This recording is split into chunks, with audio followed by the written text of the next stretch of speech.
Graças e paz, mais uma manhã com vocês neste quadro Café com Reflexão.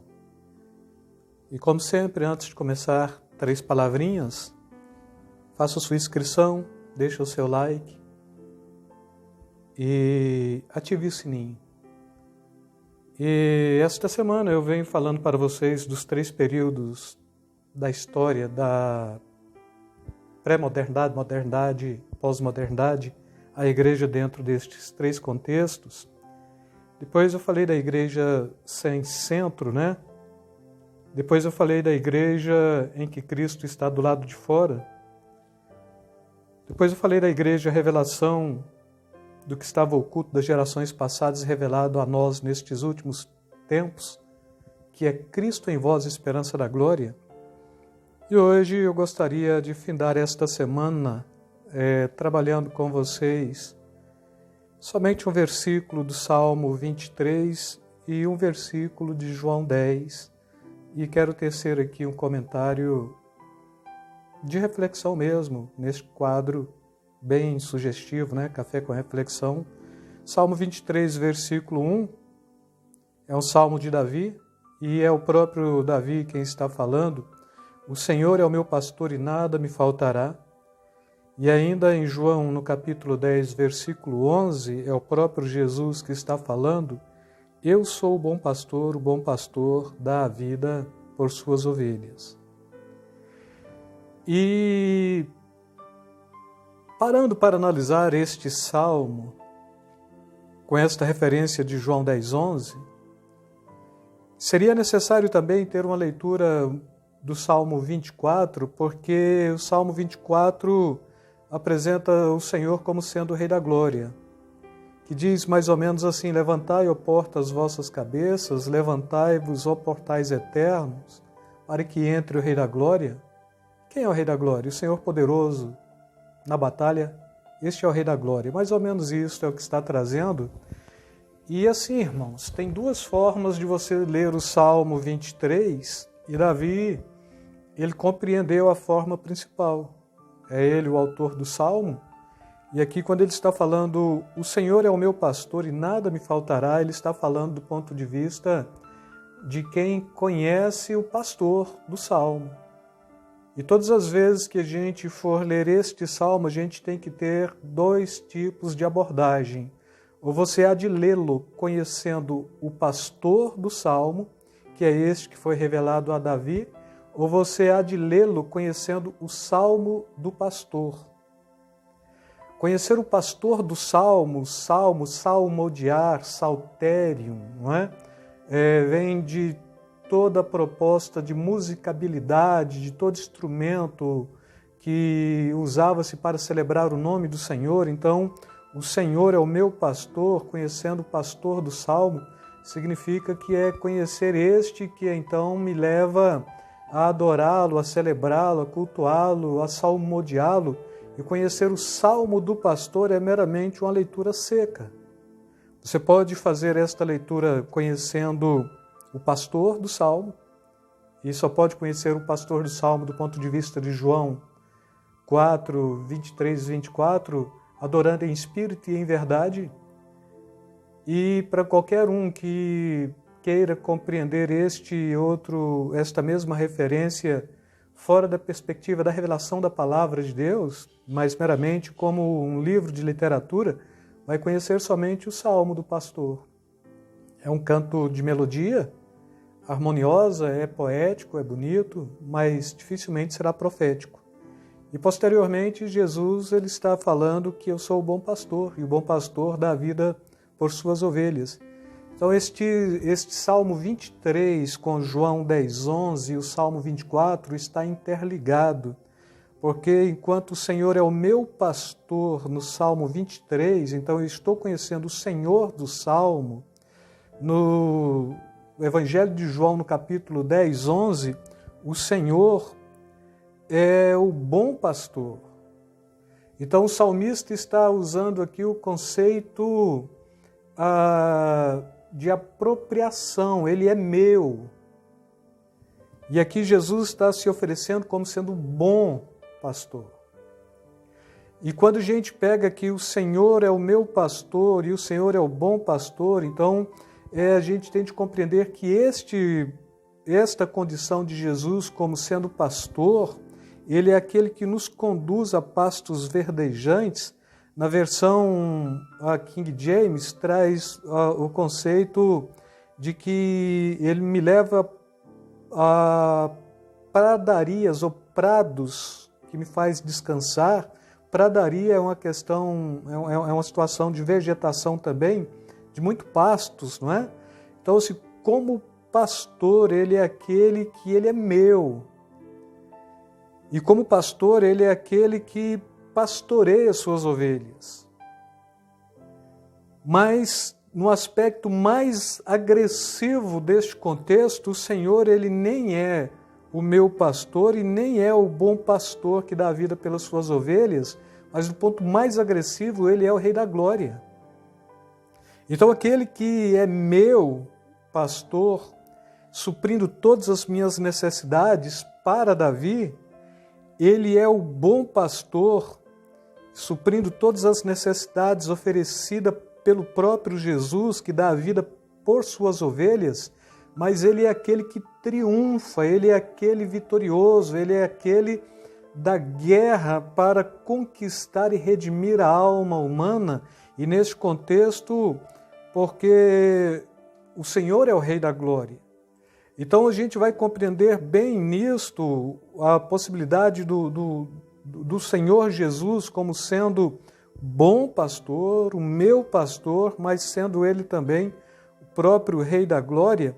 E eu quero ler esta referência bíblica para vocês do Salmo 24, somente para vocês compreenderem que enquanto Jesus ele é bom pastor, em João 10:11, enquanto Jesus é o meu pastor, no Salmo 23:1, o Salmo 24 está falando do Senhor e a terra e a sua plenitude, o mundo e aqueles que nele habitam, porque ele afundou sobre os mares e afirmou sobre os rios.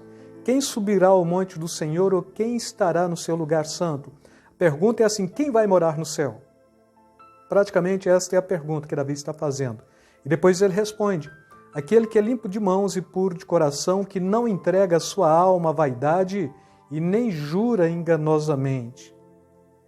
Este receberá a bênção do Senhor e a justiça do Deus da sua salvação. Esta é a geração daqueles que buscam a tua face, ó Deus de Jacó. E depois ele continua, levantai, ó portas, as vossas cabeças, levantai-vos, ó portais eternos, para que entre o Rei da Glória. E surge uma pergunta no ar, proposta pelo próprio Davi, quem é o Rei da Glória? E ele mesmo responde, o Senhor forte e poderoso, o Senhor poderoso na guerra. Levantai, ó portas, as vossas cabeças, levantai-vos, ó entrada eternas, e entrará o Rei da Glória. E novamente Davi faz a pergunta, quem é este Rei da Glória? E ele responde, o Senhor dos exércitos, ele é o Rei da Glória. Então, o bom pastor, o meu pastor, o Rei da Glória. Ele é pastor enquanto pastoreando a minha alma, ele é pastor enquanto me conduzindo a pastos verdejantes, mas ele é Rei da Glória enquanto conquistando a vida eterna para cada um de nós, para cada servo, para cada adorador. E neste contexto, a melhor proposta talvez seja a de Paulo escrevendo aos Efésios, que diz que ele desceu na mais profundeza mesmo,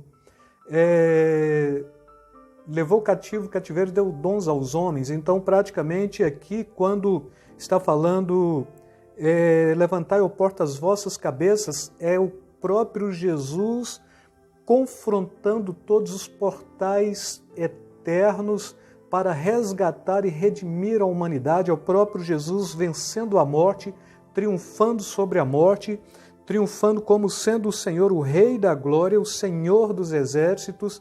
Este é o Rei da Glória, é o próprio Jesus que nos trouxe a possibilidade de sermos mais do que vencedores, e por isso ele é apresentado como sendo leão e cordeiro.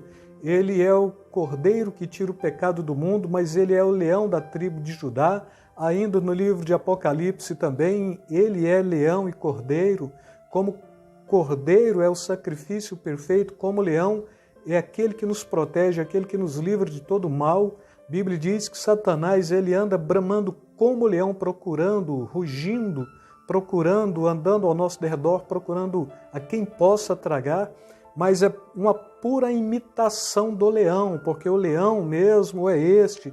Então Jesus é pastor, Jesus é o meu pastor, Jesus é o bom pastor, Jesus é o Rei da Glória, e como Rei da Glória, ele é este que traz a consciência de que o rei principal no mundo da selva é o leão mesmo, porque ele despedaça a presa, ele triunfa e ele faz prevalecer. E aqui ele é aquele que é seu pastor, caso você compreenda o Senhor do Salmo, né?